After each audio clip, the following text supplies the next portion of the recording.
Of those 12 people, only 2 were women, which suggests that this idea of women and children first was a complete nonsense. Of the remaining 10, 7 were crew members and 3 were first-class passengers, including Lady Dobbs's husband. Now, if you had those figures in front of you, what interpretation would you put on the fact that the flummery that was going around about, nearer my God to thee, and God, the captain sinking with his ship and going down on all? It was absolute nonsense. We were peddling myths rather than dealing with actualities. And the same happened with the sinking of the Lusitania in the early part of the Great War.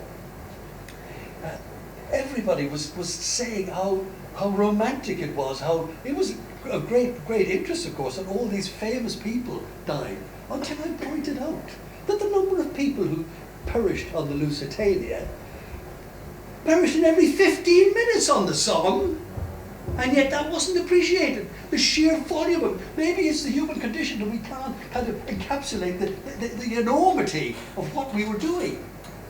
And it's one of the things that got me into trouble, because I decided that I wasn't going to just go along with the jingoism that was happening during the prelude to the First War.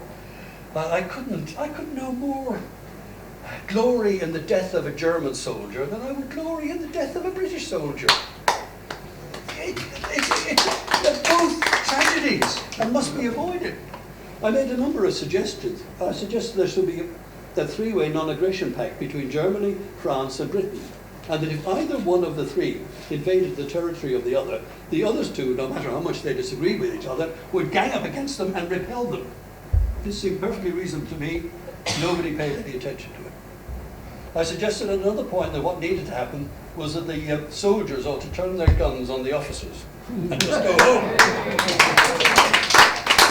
This didn't happen either, except in the case of the Russians who get home. Good luck to them. Oh, but yeah. I need to have a drink. This is water, I don't drink at all. I don't drink. I'm an absolute total abstainer and teetotaler. And the reason is because there was so much alcoholism on both sides of my family that I thought the Shaws and the Gurneys before them had more than financed the entire distilling and brewery businesses, that I wasn't going to add to their profits at all.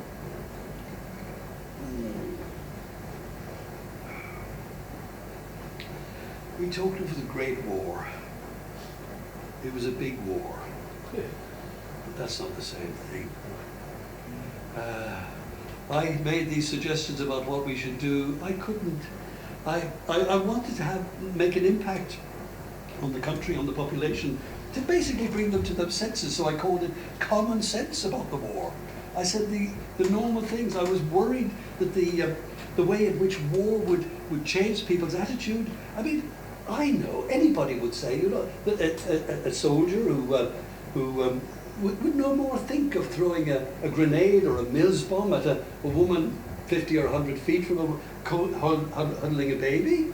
Nobody would dream of that. But on a boat, on a plane from 1,000 feet, they would rain down terror. They would burn women, children, old people by the hundreds.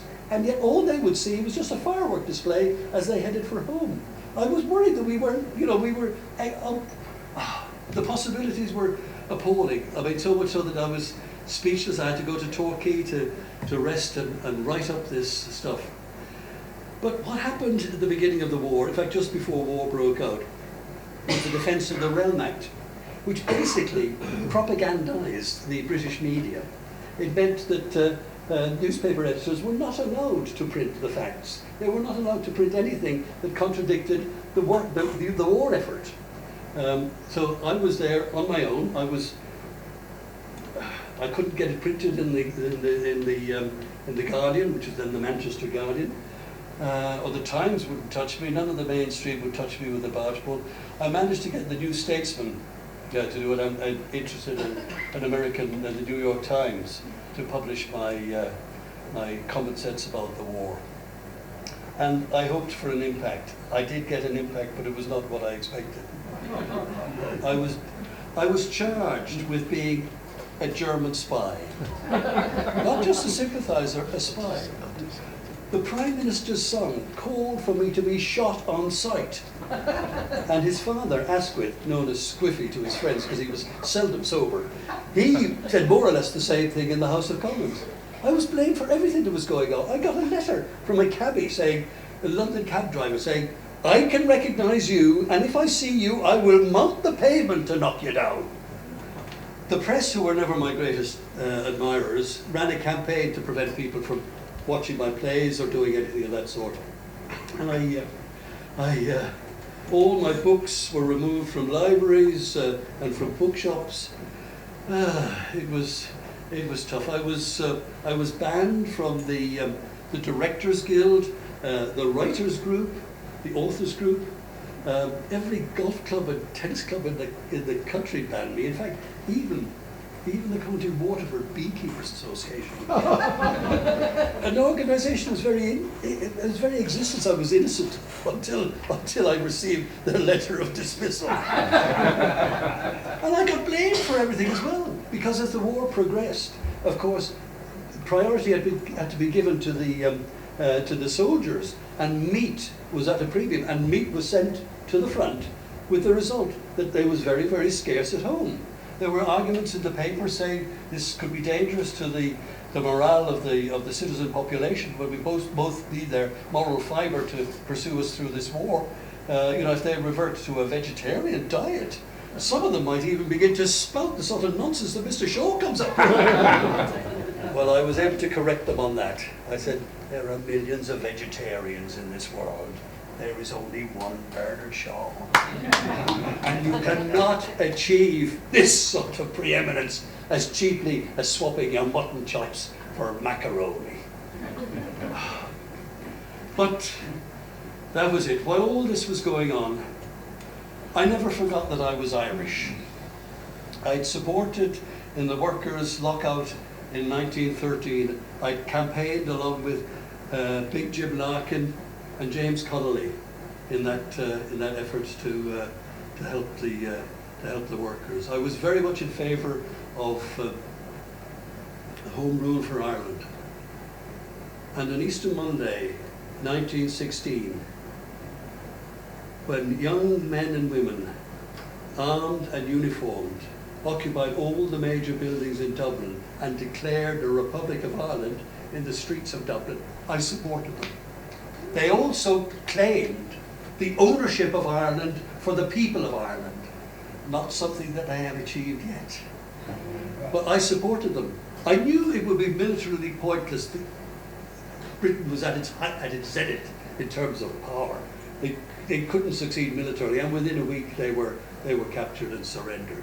I pleaded for them to be treated as prisoners of war. This was ignored. They were given a summary tribunal and executed. At that time, Sir Roger Casement, was arrested trying to bring German guns and ammunition into Ireland. He was betrayed and arrested in Bannistrand in the west of Ireland and brought in chains to the Tower of London. I better tell you a little bit about Sir Roger Casement, because he made his name. He had a distinguished career in the British Foreign Office. He was an Irishman. His family were Ulster, but not the sort of Ulster people that I. But you know what. Anyway, you know what I mean. He was decent family and a spectacular career. He was a sensitive man, and he was sent as a special envoy to the Belgian Congo to investigate the rubber business there, and also particularly the treatment of the natives. And he found the appalling savagery that was meted out to these natives, too appalling to tell you in detail here, and all just for the sake of filling the rubber quota and filling the coffers of the Belgian king, who literally owned the Belgian Congo. So Roger Casement got the knighthood for that. He went to Patagonia and did a little bit there with similar stuff. This time it was less well received in London, because a good many of the companies that he criticised were actually registered in London. But this whole experience led him to believe of the impact of colonialism on his own native country. He described the Irish as white Indians. And he believed that what was happening in India, what was happening in the Belgian Congo, etc., similar stuff was going on and had been going on for generations, for centuries in Ireland. And he decided to do something about it. He made an unsuccessful attempt to recruit some Irish prisoners of war in Germany to enlist them into the Irish independence struggle. But he did get some arms, and he was betrayed, and these were captured. His friends came to me and asked me for help, and I was very prepared to help. But when I discovered what they were doing, that what they wanted to do was to put forward a plea of not guilty, I thought, this is nonsense. What is needed is a full frontal assault on the British Crown. And I told him that I would support him, that I would write a speech that would echo through the ages, and I did.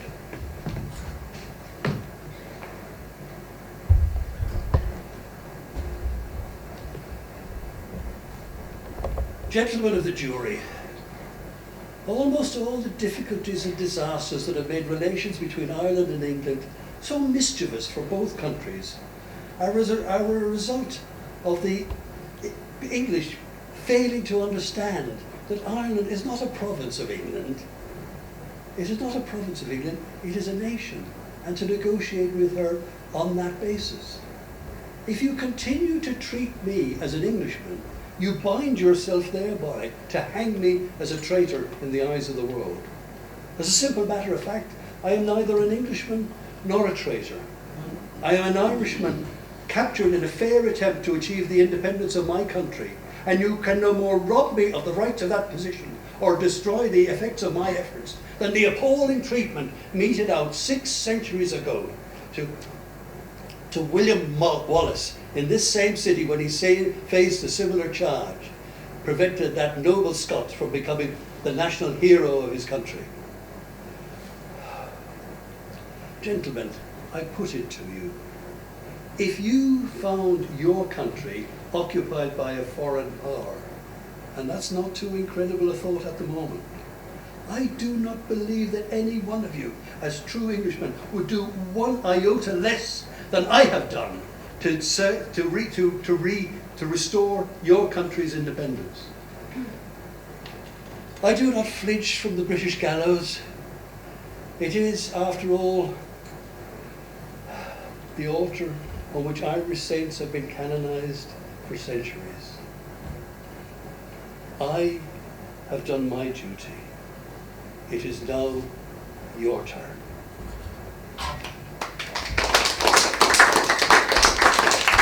Unfortunately, the judge, because the lawyers persisted in a not guilty verdict, the judge would not allow casemen to address the jury until after they had deliberated and returned a verdict of guilty.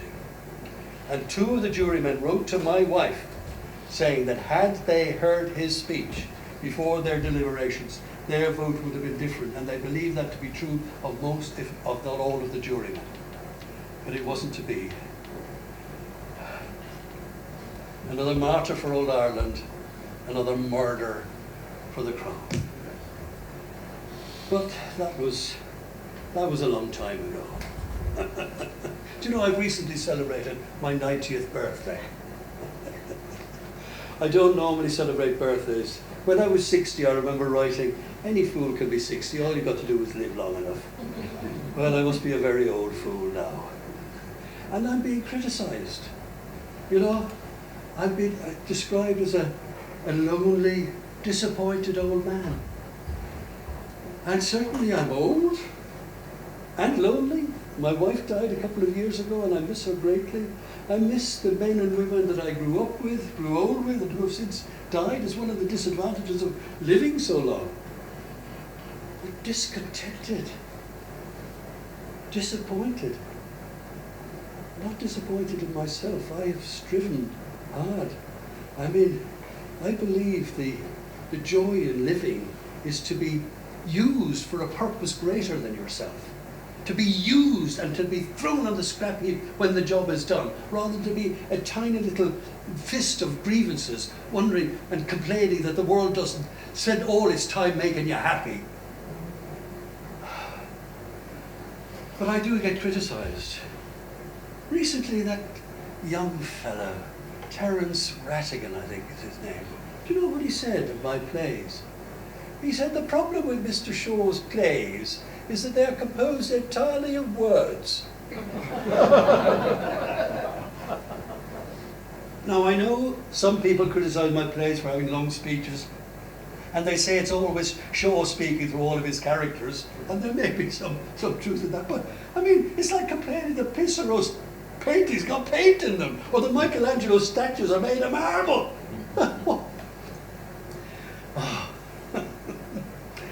No, in fact, I think I know what he's getting at, and it was epitomised recently, because somebody said, you know, they've got me buried already. Somebody said a fitting tombstone for Bernard Shaw would be, "Here lies Bernard Shaw, at last a plot."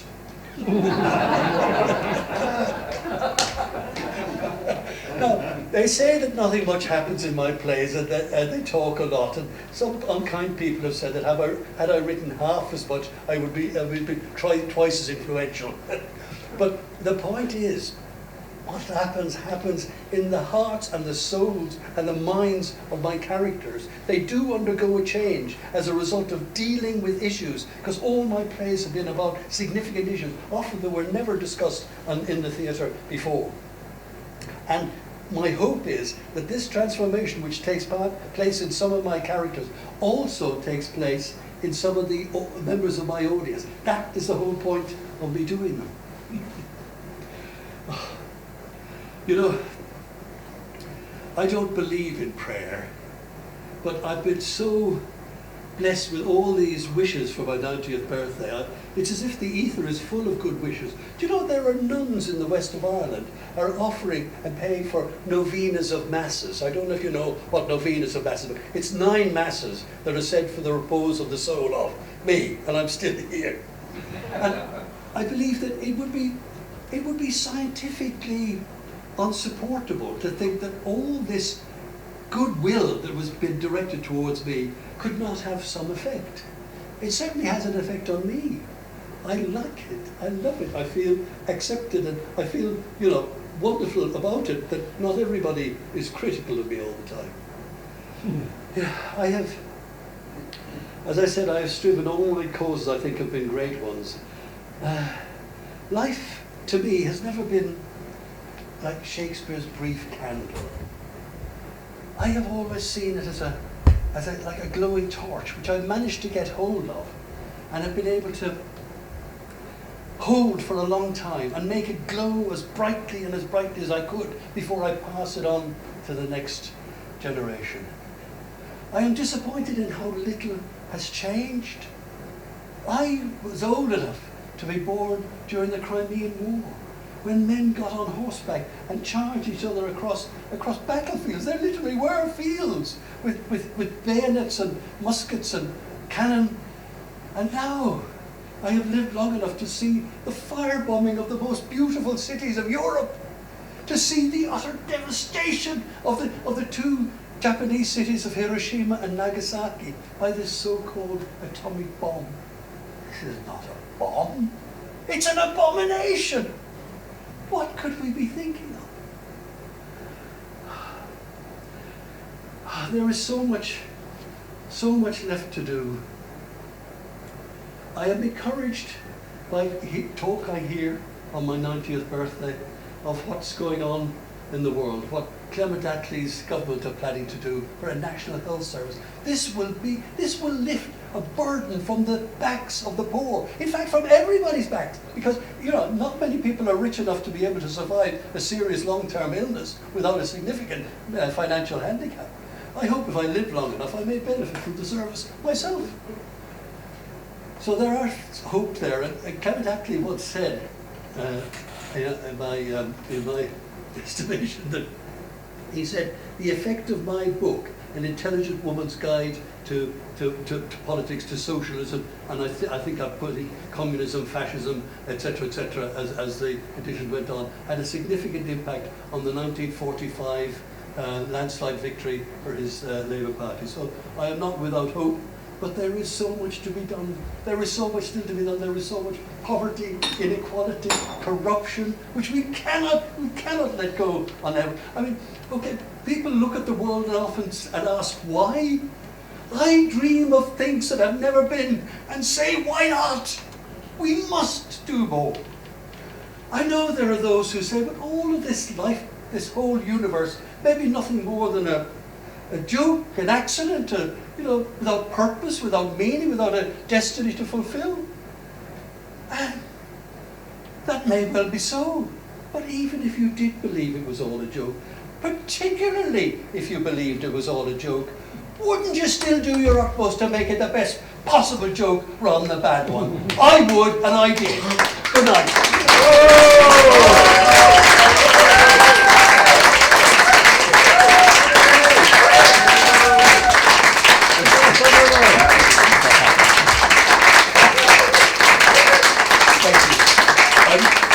I'm not going to go off stage because I've just got to tell you we'll have a question and answer session. Any of you that would like to leave could leave now, and the bar will be open.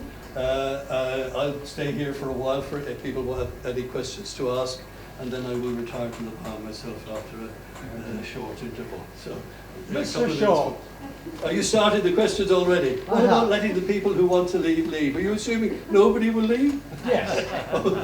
Because here's my question. Did you ever come across Sir Keir Hardie? I've just knighted him.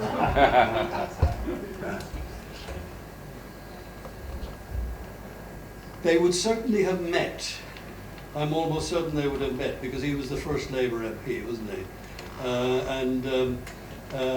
Do you want me to answer that as Shaw? Well, I can't answer as Shaw because I can't be sure. In any way you like. Shaw did know a little bit about politics because he was the he was the first freeman of the newly created London Borough of St Pancras, because he had spent 8.5 years as a vestryman in St Pancras.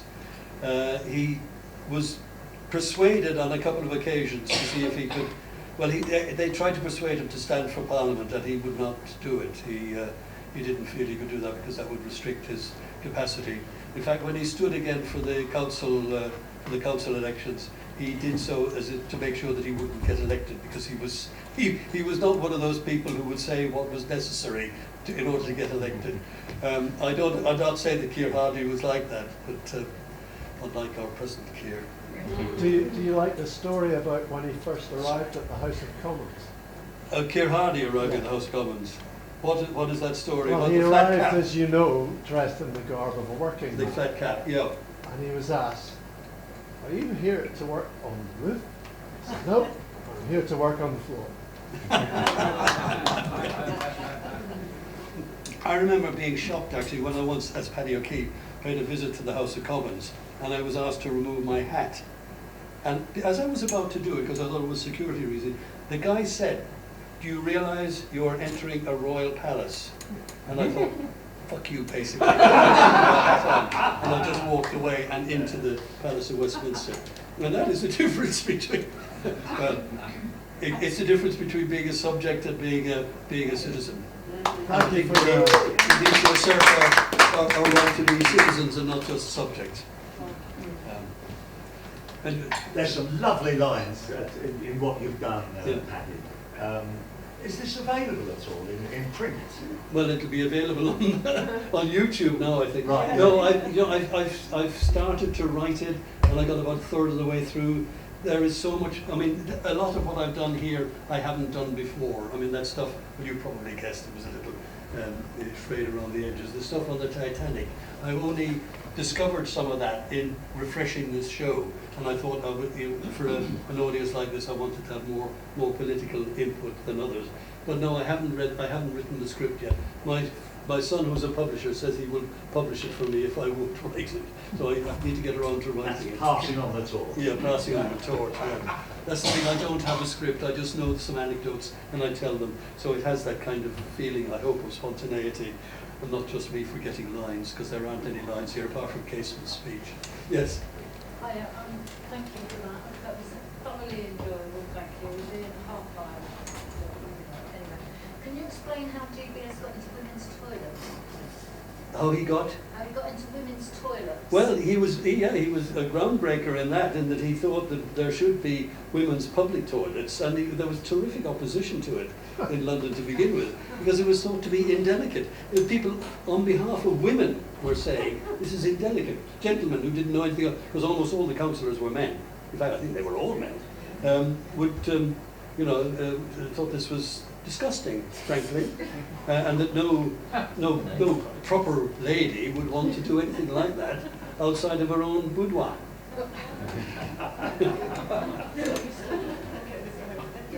I read up something. I haven't been able to incorporate it into the thing, but he was a Fabian, and he became disaffected with the Fabians. And one of the things he said the Bolsheviks in 4 weeks accomplished more than the Fabians did in 4 decades.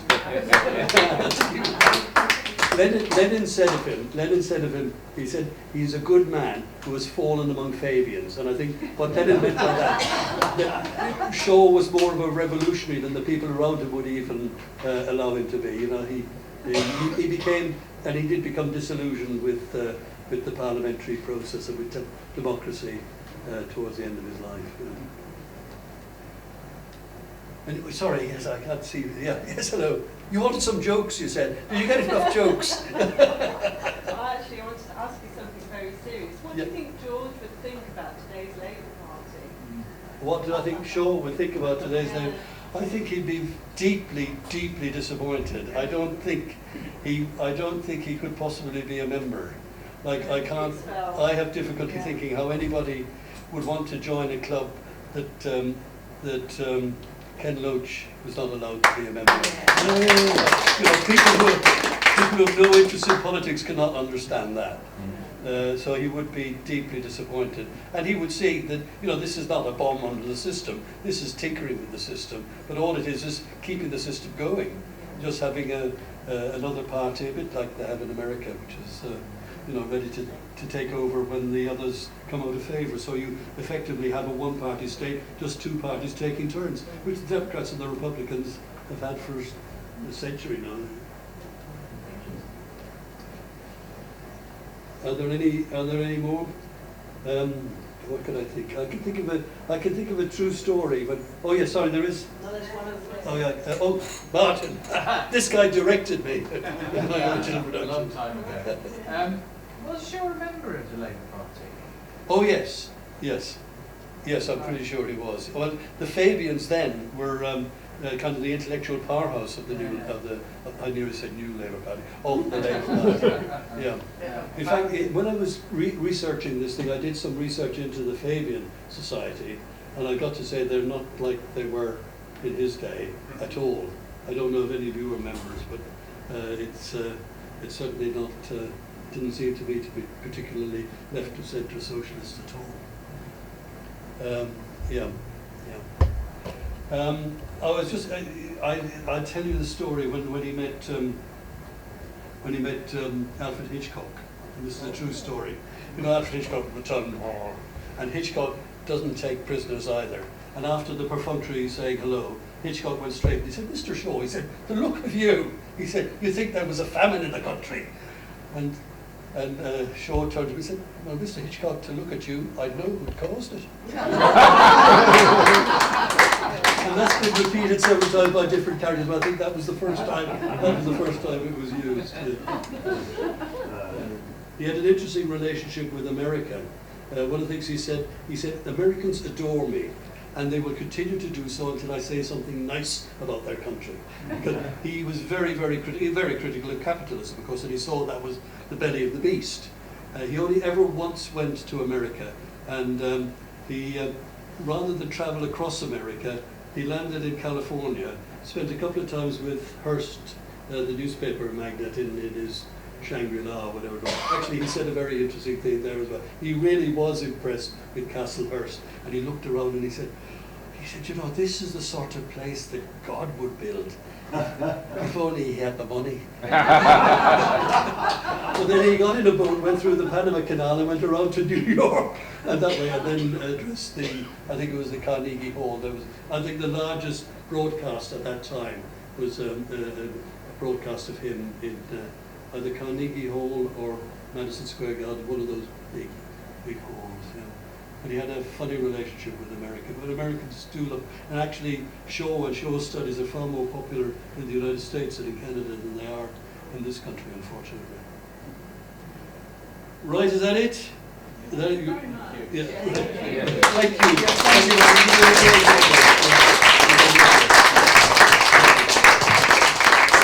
I'm going to be good, Paddy. I just want to say that in the 2 years, I don't know Paddy that well, but I do know him to be an honourable, decent, amusing, intelligent human being. But like many of us in this room and beyond, he's suffered the sort of stuff that some of us in the room have suffered. And we've just got to learn that they'll only stop chasing if we stop running. And I know that Paddy has stopped running. And I look forward to more presentations, more performances by Paddy, because he's a model for many of us, and I'm grateful, and I'm sure you are. Please show your applause.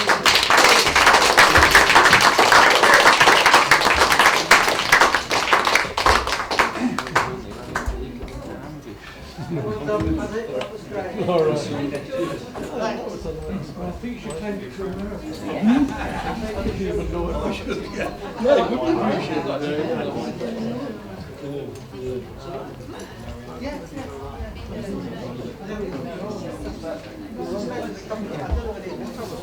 So the whole thing. Yes, we could really alter the festival. There's one person that will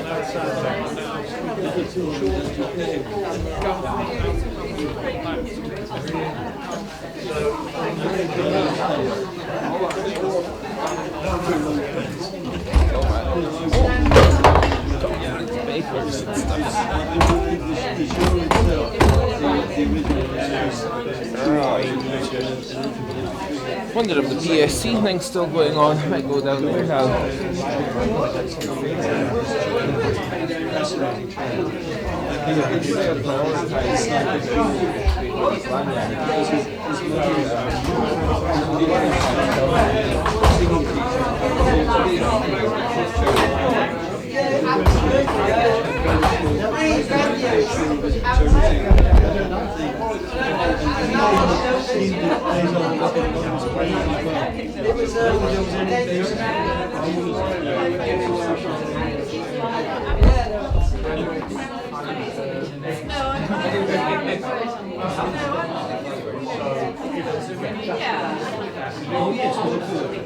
Let's go.